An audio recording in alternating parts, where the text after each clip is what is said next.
Take 2 unedited. Criminal conspiracy front group, suppression group, Scientology.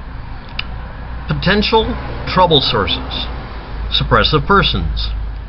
They're called PTS and SP. See also Squirreling the Tech, Gang Stalking, the Illuminati, and R245.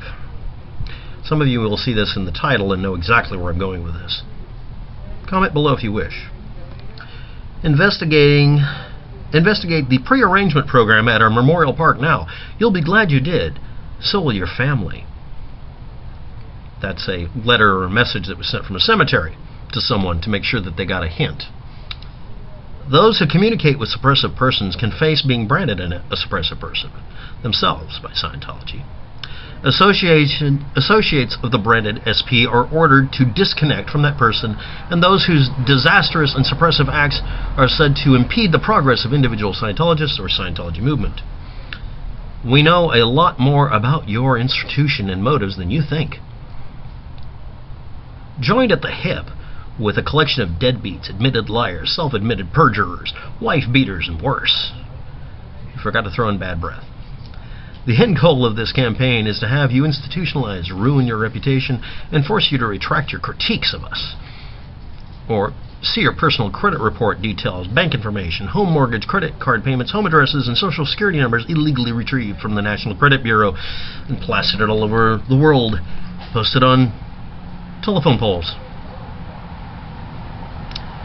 But you should upgrade your idea of what an SP really is. Meet one sometime. A real one. A real monster. Well, in all the time I've been around here, we've only had one SP that I know of. One real SP that was on staff. I don't know of another single SP that we ever had on staff here.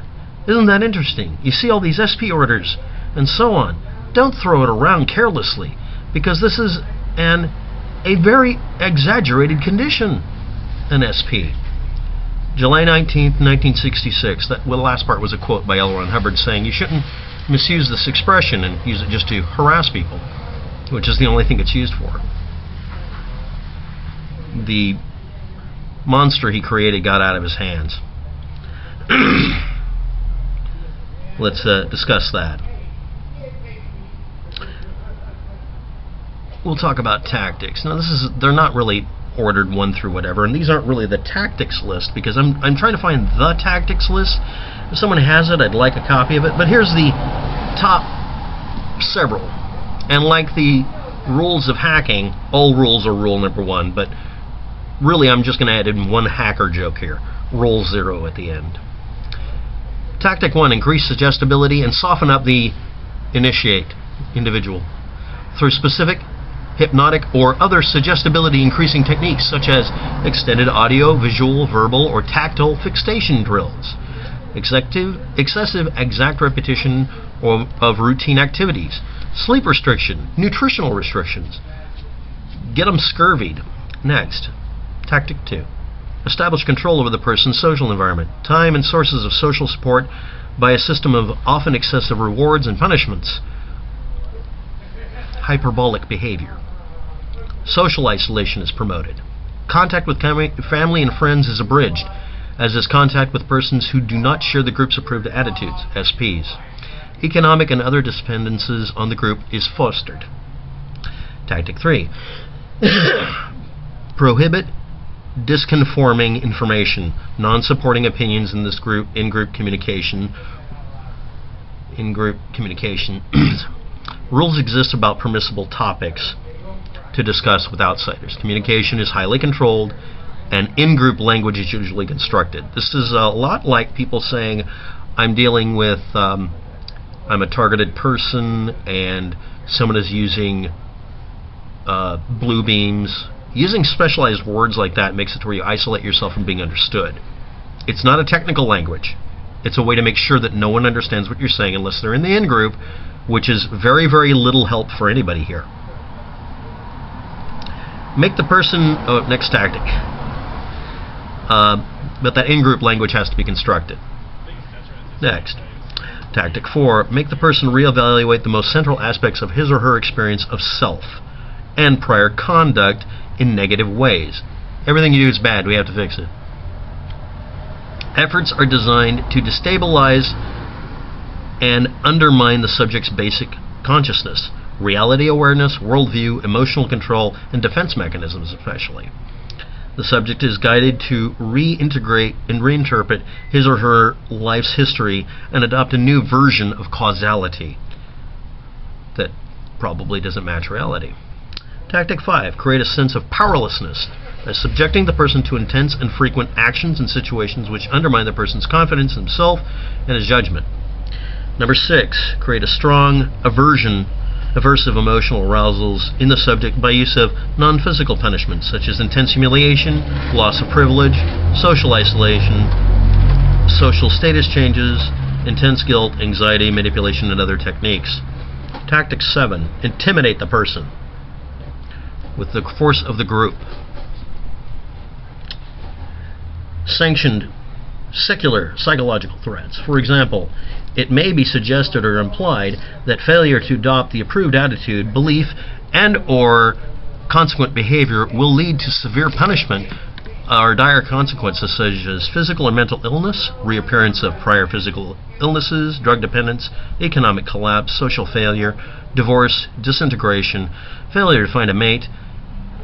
See also false flags and forging bomb threats against yourself, special snowflake-like, so you can get people in trouble for shit they had nothing to do with. Tactic 0. I'm including this one as a tactic.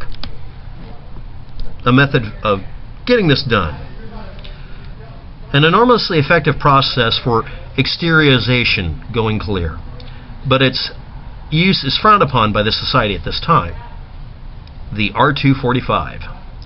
In Scientology doctrine, exteriorization refers to the separation of the soul from the body, a phenomenon which L. Ron Hubbard asserted can be achieved through Scientology auditing. For some reason, this is a good idea. And of course, this has to do with the thetan actually being an evil soul that's entered you, possession. But R245 is said to be a process by which exteriorization could be produced by meaning that is acknowledged by the Church of Scientology to be shooting someone in the head with a .45 pistol. Think really slowly about that. It's not a denied thing. Orders to use this on specific individuals were published in prominent Scientology magazines, in a prominent Scientology magazine, March 6, 1968, internal memo called Racket Exposed, in which he denounced 12 people as enemies of mankind, the planet, and all life. Ordered that any Sea Org member contacting any of them is to use auditing process R245. The memo was subsequently reproduced with another aim added to that list in the Church of Scientology's internal journal, The Auditor. Another 4 people were named in a second R245 order published in The Auditor later that year. Stephen A. Kent of the University of Alberta characterized such orders as demonstrating of the manifestation of Hubbard's malignant narcissism and more specifically his narcissistic rage. The Santa Rosa News Herald reported in 1982 that attorneys have uncovered evidence to suggest that between 75 and 77, during the FBI's investigation of the cult due to Operation Snow White and Operation Freakout, meetings of Scientology executives were held in which there were discussions of auditing high-level FBI members using a .45 caliber gun. Operation Snow White and Operation Freakout. Let's just talk about that for a little while. It's a Church of Scientology internal name for a criminal conspiracy against multiple locations all over the world. The purpose of this was to purge any unfavorable records or files, proof, about Scientology and L. Ron Hubbard. This project included a series of infiltrations and theft from 137 government agencies, foreign embassies, and consulates, as well as private organizations critical of that church. Carried out by church members in more than 30 countries, it was one of the largest infiltrations of the U.S. government in history, and most of you never heard of it, with up to 5,000 covert agents at the time. This sounds a lot like what a lot of people out there talk about. You know, kill Illuminati, are you listening? You're not going to cover this, are you? Of course he won't. This operation being exposed also exposed Operation Freakout, which was an attack on a specific individual that would have possibly happened. But anyway, because the Operation Snow White was the case that initiated the U.S. government investigation of the church at all. L. Ron Hubbard went into hiding for the rest of his life as he was named as an unindicted co-conspirator, but others didn't escape. Mary Sue Hubbard, Cindy Raymond, Gerald Bennett Wolfe, Hennett Belt, Duke Snyder, Gregory Willardson, Richard Wengland, Mitchell Herman, Sharon Thomas, Jane Kember, and Mo Budlong, all high-ranking people within the group, were convicted and sent to prison for 5 years for basically being involved in an actual conspiracy against many governments, to get rid of records, to delete things, sort of like getting rid of archive.org or archive.is. So let's review. When people bring up the terms gang stalking or Illuminati, if you don't look up this as a template for something that really happened and worked, I suggest you look up another one that was a conspiracy to overthrow the U.S. government by large businesses in, I think it was the 1900s, 19-something through 1930. And remember, it's R245, squirreling the tech, potential trouble sources, PTS, and suppressive person, SPs, and front groups for the criminal conspiracy of Scientology, involving gang stalking and everything you hear about the Illuminati. And nobody covers it because you will be stalked and you will be harassed. That's how it works. Thanks for watching. Have a good day. Good luck with all that.